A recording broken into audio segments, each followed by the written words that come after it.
안녕하세요. 민플레이션입니다. 스페이스X가 6월 10일 나스닥에 상장 예정되어 있어요.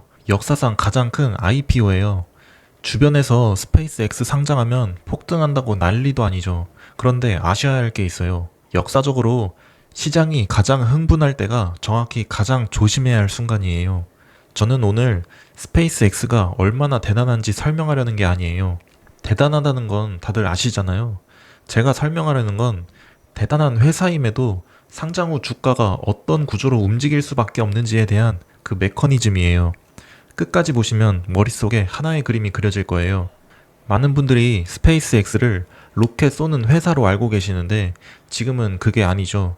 정확히는 세 개의 완전히 다른 사업이 하나의 껍데기 안에 들어가 있어요. 첫 번째는 스타링크입니다. 우주에서 인터넷을 쏴주는 사업이에요.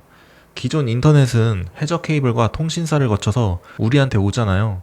스타링크는 그 중간 단계를 전부 건너뛰고 위성이 바로 우리 정수리에다 쏴줘요. 현재 가입자가 1030만 명, 164개국, 영업이익률이 39%입니다. 스페이스X에서 진짜 돈을 버는 유일한 사업이에요. 두 번째는 로켓 발사 사업입니다. 팰컨 9이라는 로켓으로 전 세계 우주 발사의 약 51%를 담당하고 있어요. 미국 시장 내에서는 87% 이상으로 대단한 수치죠. 그런데 이게 의외로 지금 적자예요.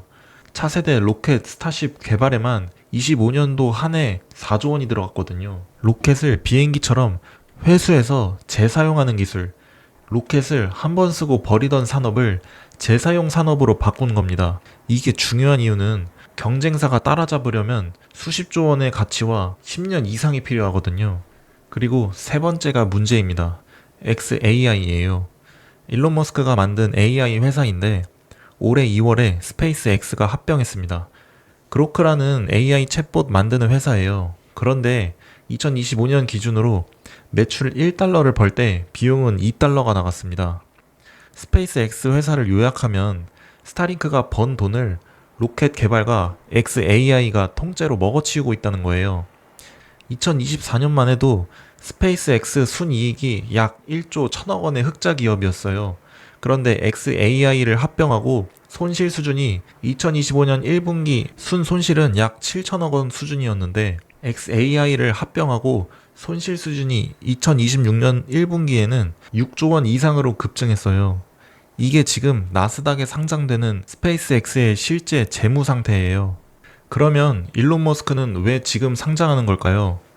머스크 입장에서 한번 생각해 볼게요. 스타쉽 개발 누적 비용 약 22조 원, xAI 연간 적자 약 10조 원, 그리고 우주 AI 데이터 센터 구축에 필요한 자본은 수천조 원 단위예요. 이 돈이 어디서 나와야 할까요? IPO로 모집하는 750억 달러, 약 110조 원이 그 답이에요. 쉽게 말하면 지금 스페이스X는 투자 단계예요. 아마존이 초창기에 책만 팔다가 적자를 내면서 아마존 웹 서비스를 만들었던 것처럼 스페이스X는 스타링크 수익으로 버티면서 우주 AI 인프라라는 다음 판을 만들고 있는 거예요. 근데 그 판을 만드는데 돈이 너무 많이 듭니다. 그래서 머스크는 지금 이 타이밍에 상장을 선택한 거예요. 왜 하필 지금일까요? 생각해보세요. AI 열풍으로 수익을 본 투자자는 그 돈을 굴릴 다음 기회를 찾고 있고 AI에서 수익을 못 본 투자자들은 이번엔 꼭 올라타야 한다는 조급함이 있어요. 그리고 투자자들이 가장 힘든 순간이 언제일까요? 주가가 떨어질 때? 아니에요. 주가가 폭등하는데 나만 빠져 있을 때예요.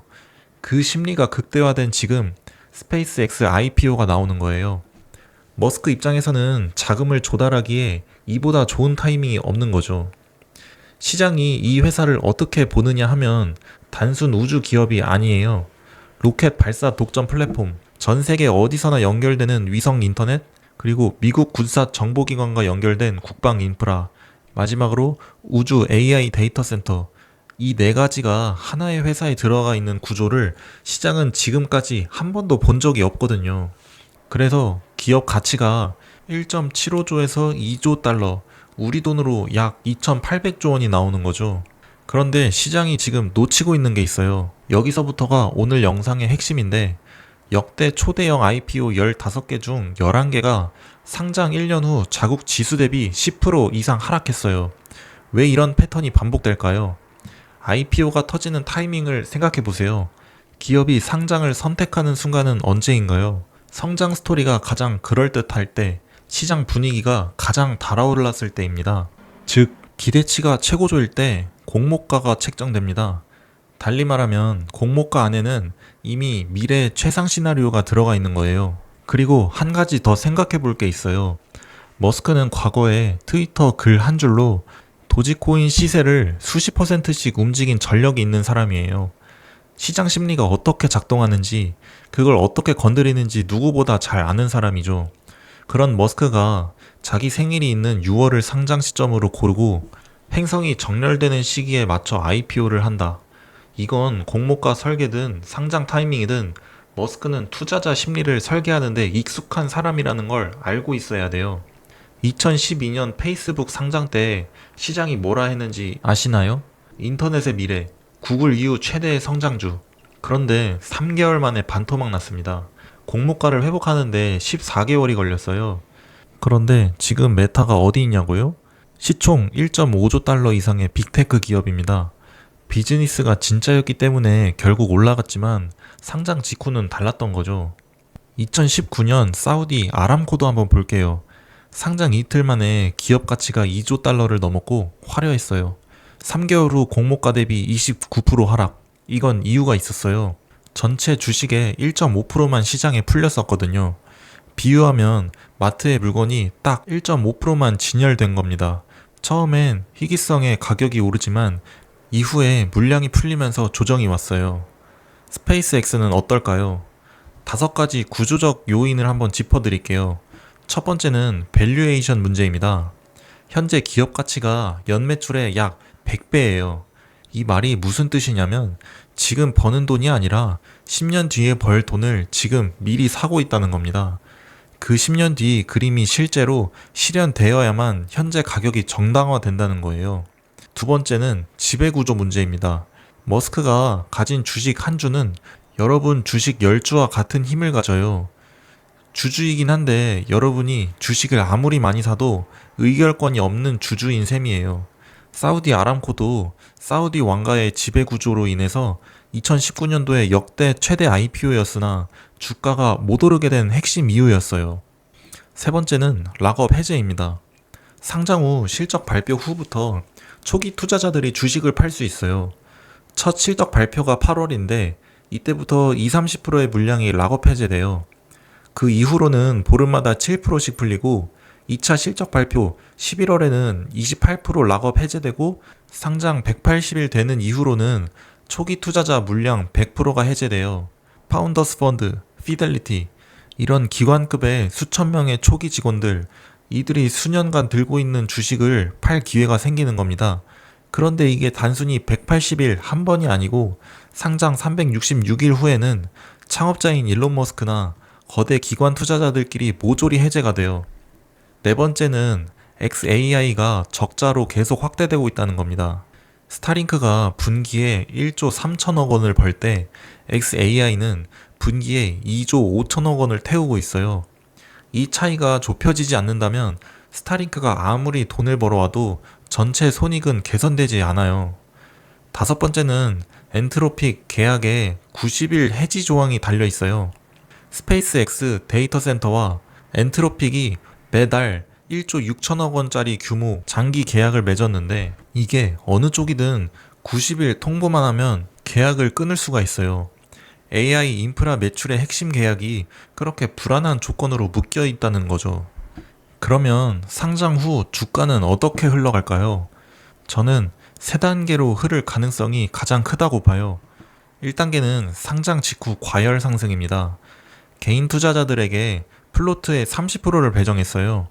이 말은 개인 투자자들에게 공모주로 30%를 준다는 거예요. 일반적인 미국 공모주에는 5에서 10%를 겨우 주는데 30%를 준다는 건 개인 투자자들에게 공모주를 엄청나게 많이 챙겨준다는 파격적인 조건이에요. 찰스 슈왑, 피델리티, 로빈 후드를 통해 개인도 공모가로 참여할 수 있게 열어놨어요.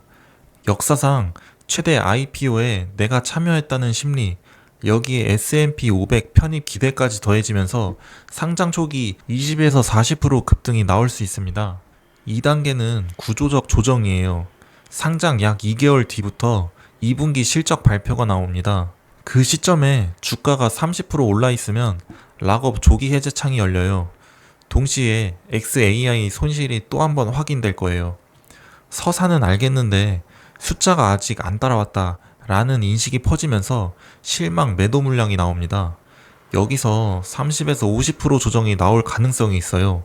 2012년 페이스북, 2019년 우버, 테슬라 초반에 다 이 구간을 거쳤어요. 3단계는 실적 검증 후 재상승입니다. 조정이 끝나고 나면 시장은 냉정하게 재평가를 시작해요.